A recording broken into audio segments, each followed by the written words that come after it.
আসসালামু আলাইকুম। আমাকে অনেকেই বলেছেন, আমার এই বিভিন্ন কন্টেন্টে যারা কমেন্ট দেন, কমেন্ট করেন, তারা বলেছেন, অনেকে মেসেজ দিয়ে বলেছেন যে দেশের এই জ্বালানি পরিস্থিতি নিয়ে যেন আমি একটা কন্টেন্ট করি। আসলে জ্বালানি পরিস্থিতি নিয়ে কি বলবো? এটা একটা বৈশ্বিক সমস্যা এই মুহূর্তে। পৃথিবীর এমন কোনো দেশ নেই যেখানে জ্বালানি সংকট দেখা যাচ্ছে না।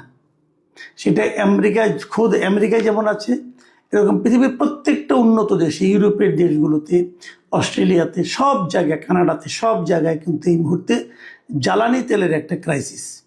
এবং এই ক্রাইসিসটার একমাত্র অন্য কোনো কারণ নেই। একমাত্র কারণ হলো ইরানের সঙ্গে যুক্তরাষ্ট্র এবং ইসরায়েলের যে যুদ্ধ চলছে সেটা। এবং এই যুদ্ধ কোথায় যে ঠেকবে এটা কিন্তু আমরা কেউ জানি না। যুদ্ধে যতই যুক্তরাষ্ট্রের জয়টা অসম্ভব হয়ে যাচ্ছে, ততই কিন্তু আমি যুদ্ধের পরিণতি আরও খারাপ দেখছি। কারণ শেষ পর্যন্ত এমনও হতে পারে, যুক্তরাষ্ট্রে যিনি প্রেসিডেন্ট আছেন ডোনাল্ড ট্রাম্প, ওনার মানসিক স্থিরতা নিয়ে আমার অনেক সন্দেহ আছে। এ ধরনের একজন অস্থির প্রকৃতির মানুষ শেষ পর্যন্ত চূড়ান্ত সিদ্ধান্ত কি নেন এটা বলা বড় কঠিন। যুক্তরাষ্ট্র যদি ইরানের তৈল ক্ষেত্রগুলির উপর হামলা চালায়, তাহলে ইরানও কিন্তু পাল্টা হামলা চালাবে। মধ্যপ্রাচ্যের যুক্তরাষ্ট্রের যারা নাকি মিত্র শক্তি আছে, যেমন আপনার সৌদি আরব অথবা কুয়েত, এই যে দেশগুলো আছে তেল সমৃদ্ধ দেশগুলো, তাদের উপরেও কিন্তু ইরান আঘাত হানতে পারে। যদি সেরকম আঘাত হানে, তাহলে কিন্তু মধ্যপ্রাচ্য থেকে যে তেল পাওয়া, এটা কিন্তু দীর্ঘ দিনের জন্য ক্ষতিগ্রস্ত হয়ে যাবে। কাজেই তেল সংকট, এটা কারণটা যেমন আমরা জানি, আগামী দিনগুলোতে তেলের কী হবে এটা আরও ভয়ঙ্কর হবে। এটা নিয়ে নতুন কোনোভাবে কোনো দেশের সরকারের যোগ্যতা অযোগ্যতার ব্যাপারটা কিন্তু এখানে নেই। এটা সারা দুনিয়ারই একটা সমস্যা হবে। এবং যদি তেলের সমস্যাটা যেভাবে চলতে থাকে, তাহলে তেল থাকা না থাকা মানে, তেলের ঘাটতি থাকা মানে সব কিছুর ঘাটতি থাকা।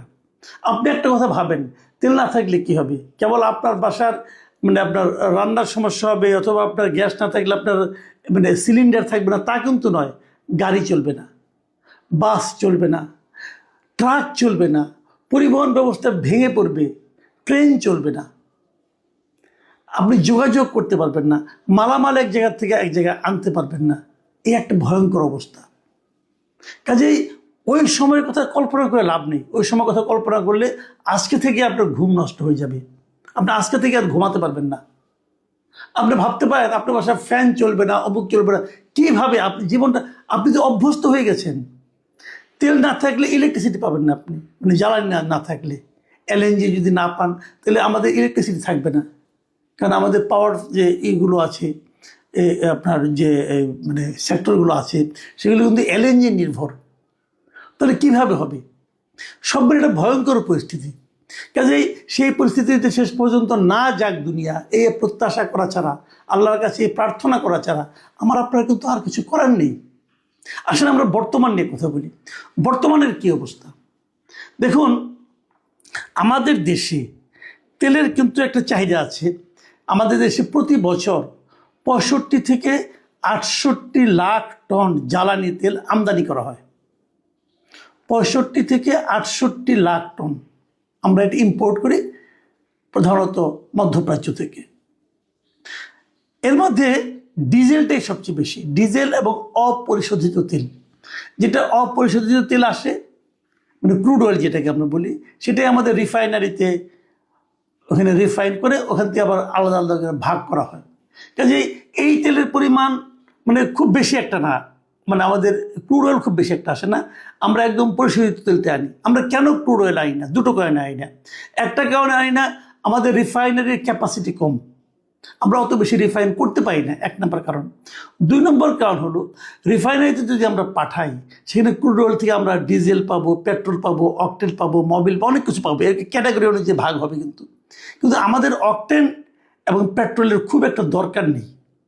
আমরা পেট্রোল এবং অকটেনটা পেয়ে যাই আমাদের যে গ্যাস সেক্টর, গ্যাস ফিল্ডগুলো আছে, এই গ্যাস ফিল্ডের সঙ্গে যখন আমরা গ্যাস উত্তোলন করি, তখন তার বাই প্রোডাক্ট হিসেবে কন্ডেনসেট নামে একটা জিনিস উঠে, একটা তরল পদার্থ উঠে। সেখান থেকে আমরা ওটাকে করে অকটেন এবং পেট্রোল পাই। পেট্রোলই পাই বেশি। কাজে ওইটা আমাদের যে মূল টোটাল যে চাহিদা, এই চাহিদার অর্ধেকেরও বেশি আমরা ওখান থেকে পেয়ে যাই। আর আমাদের দেশে কিন্তু পেট্রোল এবং অকটেনের চেয়ে ডিজেলের চাহিদা বেশি।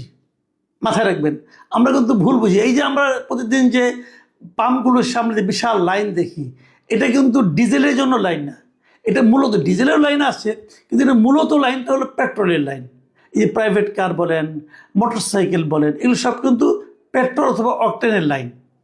কাজেই পেট্রোল এবং অকটেনের লাইন আমাদের দেশে হওয়া উচিত না, মানে প্রয়োজন নাই। এটা আমাদের দেশে এখনও পর্যাপ্ত সরবরাহ আছে এবং কখনোই যত কিছুই হোক মধ্যপ্রাচ্যে আমাদের কখনোই কিন্তু পেট্রোল এবং অকটেনের কোনো ঝামেলা হবে না, কারণ আমরা এটা একদম, আমাদের দেশ কখনোই পেট্রোল এবং অকটেন শূন্য হবে না, কারণ এটা আমরা নিজেরাই পাই, আমাদের এখানে আছে, আমাদের গ্যাস ফিল্ডগুলোতেই আছে। কাজে এটা আমাদের, কাজেই এটা কখনো একদম জিরো হয়ে যাবে না, কমে যাবে হয়তো বা, জিরো হয়ে যাবে না। মূল ঝামেলাটা হচ্ছে ডিজেলে, কারণ ডিজেল দিয়ে কিন্তু আমরা ট্রাক চলে, বাস চলে, এমনকি আমাদের যে সেচ ব্যবস্থা, সামনে কিন্তু বোরোর মৌসুম, এই বোরোর মৌসুমে কিন্তু আমাদের সেচ দরকার আছে। এই সেচের যে তেলটা, এটা কিন্তু আমাদের ডিজেল থেকে আসে। আমাদের দেশটা হলো নদী প্রধান দেশ, আপনারা জানেন, নদীমাতৃক দেশ বলি আমরা। আমাদের এখানে প্রচুর নৌকা চলে, আমাদের যত নৌকা চলে সবই কিন্তু এখন এই ইঞ্জিন চালিত নৌকা। সেই ইঞ্জিনের যে তেলটা, এটা হলো ডিজেল। কাজে আমাদের ডিজেলের প্রয়োজনটা সবচেয়ে বেশি। আমাদের একটা হিসেব করে দেখা গেছে, আমাদের প্রতিদিন আমাদের ডিজেল লাগে 12 থেকে 15,000 আপনার মেট্রিক টন। 12 থেকে 15,000 মেট্রিক টন ডিজেল আমাদের প্রতিদিন লাগে। এখন যদি আপনি বলেন তাহলে আমাদের আছে কত? এখন আমাদের এই মুহূর্তে একটা হিসেব করে দেখা গেছে, আমাদের ডিজেল এখন মনে করেন 10-15 দিনের মতো আছে। 10-15, যদি আমরা এই একই হারে খরচ করতে থাকি, 10 থেকে 15 দিন আমাদের ডিজেলে চলবে। এটা হলো একটা হিসাব, সরকারি হিসাব বলতে পারেন আপনি এটাকে, এটা বিশেষজ্ঞরা তাই বলছে। এখন এতে ভয় পাওয়ার কিছু নাই, ভয় পাওয়ার কিছু নাই, এই কারণে যে আরও ডিজেল কিন্তু এর মধ্যে আসছে। এর মধ্যে আজকে সর্বশেষ যে খবরটা পেলাম যে চট্টগ্রাম পোর্টে সিঙ্গাপুর থেকে একটা জাহাজ ভর্তি ডিজেল এসে পৌঁছেছে। কাজে একদিকে খরচ হতে থাকবে, আরেকদিকে আসতে থাকবে, এই ধরনের একটা নিজস্ব কিন্তু আমাদের একটা ব্যবস্থা আছে। এখন আমরা কতটুকু পাবো, এই জন্য কিন্তু আমি মনে করি আতঙ্কিত হওয়ার খুব কারণ নাই। কিন্তু তারপরেও আতঙ্ক ওইটা, যদি যুদ্ধটা না থামে তাহলে আমরা কি করব। এখন আপনি বলবেন তাহলে এত ভিড়টা আমাদের কেন হলো? এর কারণ কিন্তু আসলে আর কিছু না, এর হলো মানুষের মধ্যে একটা আতঙ্ক তৈরি হয়েছে। এই আতঙ্কটা তৈরি করার জন্য সরকার দায়ী, সরকারের জ্বালানি মন্ত্রণালয় দায়ী, সরকারের জ্বালানি মন্ত্রী দায়ী। উনি কিন্তু মার্চ মাসের শেষ দিকে উনি নিজেই ঘোষণা করে বসে আসছিলেন যে এখন থেকে তেলের রেশনিং করা হবে। এই যে রেশনিং কথা উনি উচ্চারণ করলেন না, এটা উচ্চারণ করেই মানুষের মধ্যে একটা উনি আতঙ্ক, প্যানিক ঢুকিয়ে দিয়েছেন, এবং মানুষ এরকম আতঙ্কিত হয়ে এরকমভাবে তেল কেনা শুরু করেছে। যার আগে দেখতেন আপনি একটা মোটরসাইকেল যে চালায়, তার ট্যাঙ্কে হয়তো 10 লিটার তেল আটে, সে কিন্তু 3 লিটার তেল দিয়ে ঘুরতেছে, কোনো সমস্যা নেই। এখন আপনি যত লোক মোটরসাইকেল চালায় খবর নিয়ে দেখেন, কারো ট্যাঙ্কি কিন্তু খালি নাই। ধরেন 10 লিটার তেল ভরলো, 2 লিটার তেল ফুরিয়ে গেল, সে আবার কিন্তু বাসায় যাওয়ার সময় আবার যা লাইনে আধা ঘন্টা 2 ঘন্টা দাঁড়িয়ে থেকে ট্যাঙ্কিটা ফুল করে নিয়ে যায়, কারণ তার মধ্যে ভয় ঢুকে গেছে যদি কাল থেকে আবার তেল না পাই। কাজে সবসময় ট্যাঙ্কিটাকে ফুল রাখি। এই যে টেন্ডেন্সিটা, এটার কারণে কিন্তু এখন আপনি লাইনগুলি দেখতে পাচ্ছেন।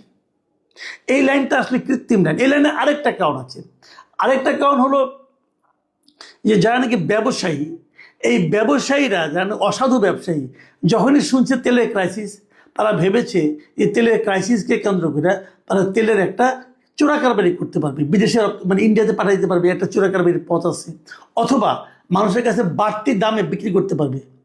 আমি কিন্তু দেখেছি, ঈদের দিন আমি দেখেছি অনেক মোটরসাইকেল চালক যারা আছে তারা তেল না পেয়ে ওই বোতলে করে 1 লিটার 2 লিটার তেল তারা কিনেছে, 200 টাকা 300 টাকা পর্যন্ত তারা লিটার হিসেবে কিনেছে।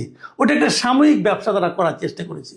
কিন্তু এই ব্যাপারে সরকারের কিন্তু খুব সিরিয়াস হয়েছে এইভাবে যে তারা কারা কারা তেল মজুত করছে এটা উদ্ধারের জন্য চেষ্টা করছে, পুরস্কার ঘোষণা করেছে যে মজুতদারদেরকে ধরিয়ে দিতে পারলে পুরস্কৃত করা হবে।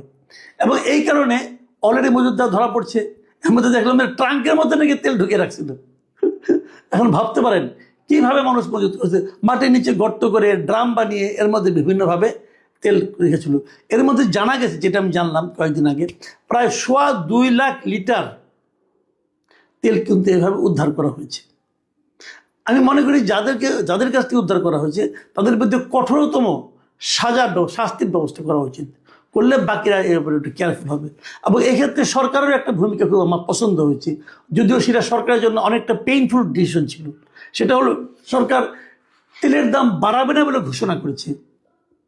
এই যে তেলের দাম বাড়াবে না, না বাড়ানোর যে ঘোষণা, এই ঘোষণাটা কিন্তু এই মজুতদারদের জন্য একটা নেতিবাচক ব্যাপার ছিল। মজুতদারদের পরে বেচবে বেশি দামে, এই আকাঙ্ক্ষার মধ্যে পানি পড়ে গেছে এটাতে। তারা আর তো তেলের দাম যদি না বাড়ে তাহলে মজুতদারি করে লাভটা কী হলো? এই বিষয়গুলো কিন্তু আমাদের মাথায় রাখতে হবে। এবং আমি মনে করি তেল নিয়ে আতঙ্কিত হওয়ার কিছু নাই, কিন্তু যদি যুদ্ধ দীর্ঘায়িত হয় তাহলে ভয়ঙ্কর অবস্থা হবে। সেক্ষেত্রে আমি মনে হচ্ছে যে আমরা দুর্ভিক্ষের মধ্যে পড়ে যেতে পারি। এই তেল সংকটের কারণে দুর্ভিক্ষ হতে পারে, সেচ হবে না, ফসল হবে না, ফসল পরিবহন করা যাবে না, খাদ্য সামগ্রী পরিবহন এটা যে কত রকম সমস্যা হবে, এরকম সমস্যা আমরা জীবনে কখনো পড়িনি। সেরকম সমস্যাও কিন্তু হতে পারে। তবে এখানে আমাদের সবাইকে সচেতন হতে হবে, মনে রাখতে হবে এটা কিন্তু সরকারের ব্যর্থতা না, এটা হলো বৈশ্বিক পরিস্থিতি। এই জিনিসটা মাথায় রাখেন। আর আমি সরকারকে বলবো, যখন যে পরিস্থিতি হয়, যখন যে ক্রাইসিস হয়, জনগণের সঙ্গে শেয়ার করুন, জনগণের কাছে সব খুলে বলুন, জনগণকে ভয় দেখাবেন না। আপনার জ্বালানি মন্ত্রী সরকার জনগণকে ভয় দেখিয়েছে এবং ভয় দেখানোর ফল আপনি পাচ্ছেন। জ্বালানি মন্ত্রীকে সতর্ক করুন যে বেশি কথা বলার দরকার নেই। এই সমস্ত আজগুবি কথাবার্তা বলে মানুষের মধ্যে ভয় ছড়িয়ে দেওয়া কোনো ভালো কাজ না। আর যে তথ্য আছে, তথ্যগুলি মানুষকে স্ট্রেট কাট জানান, মানুষ বাস্তবতা বুঝুক। যদি বজ্রপাত হয়, আপনি হয়তো আপনার বাচ্চাকে বলেন না বজ্রপাত হয় নাই, এটা এমনি একটা শব্দ, তাহলে বাচ্চা কি শান্তি পাবে? বজ্রপাতের ক্ষতি কি তাকে বাঁচাতে পারবে না তো রে ভাই। কাজেই যখন একটা বৈশ্বিক সংকট আসছে, যে সংকটের জন্য আপনি দায়ী না, সেই সংকট সবার সঙ্গে মিলেমিশে শেয়ার করতে সমস্যা কোথায়? এইটুকু শেয়ারিং তো আপনারা করবেন বলে আশা করি, কারণ আপনাদেরকে তো আমরা এই জনগণের সরকারই মনে করি। এই যে সেই জনগণ তো আপনাদেরকে ভোট দিয়ে পাঠিয়েছে, তো জনগণকে ভয় পান কেন? সব ক্লিয়ার বলুন, পরিষ্কার তথ্য দিন, এক একজন এক এক তথ্য দিয়েন না, আর দয়া করে ভয় দেখায়েন না। প্রিয় দর্শক, এখন এই পর্যন্তই। আল্লাহ হাফিজ।